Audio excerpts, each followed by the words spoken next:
Hello everyone, Minute Plus Meditation here, Tuesday, June the 27th, Feast of Saint Cyril of Alexandria, and also Blessed Nikita Budka, and Blessed Vasil Velachowski. I think that's how you pronounce it, Ukrainian. One of them's a Ukrainian bishop. Bishops, actually, who served in Canada were martyred for the faith. We continue with the book of Genesis. This is Lot and Abraham. So when Abraham said to Lot, "Let there be no strife between you and me, and between your herders and my herders, for we are kindred. Is not the whole land before you? Separate yourself from me. If you take," see, Abraham is the superior. He could take whatever he wants. Lot is his nephew. "If not, is not the whole land before you? Separate yourself from me. If you take the left hand, then I will go to the right. And if you take the right hand, then I will go to the left." It shows what kind of man Abram is, what kind of man of integrity. He doesn't have to do this. He can do whatever he wants. He is Lord in that situation, kind of a small L. But it shows the greatness of this man, that he's willing to take whatever is in effect left over.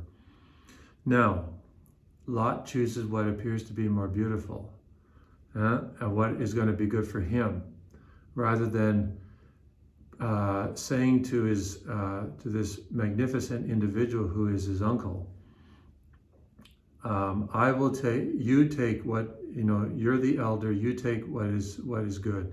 But no, what Lot does is he chooses the more appealingly beautiful land, which happens to be Sodom and Gomorrah, steeped in immorality, a moral filth that will ultimately lead to the destruction of Sodom and Gomorrah.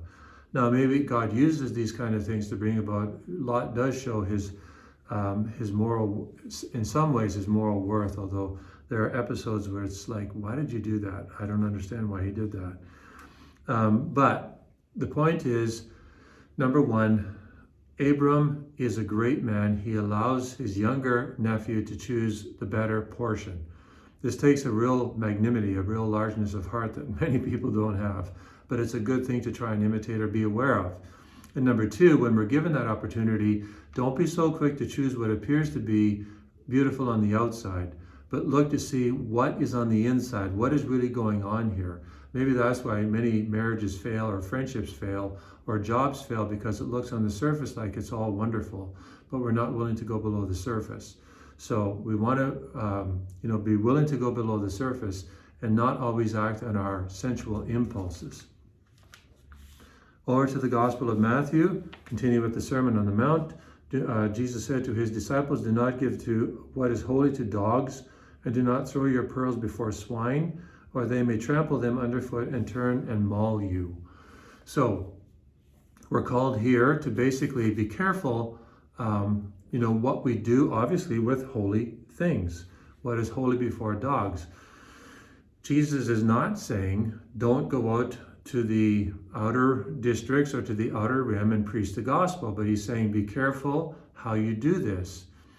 That you are talking to people who are disposed, who at least have a basic openness to the truths to my words. He's saying to his own disciples, to the gospel, which is the good news I'm conveying to you. So they're going to convey the good news Jesus has given them. He is the good news, right?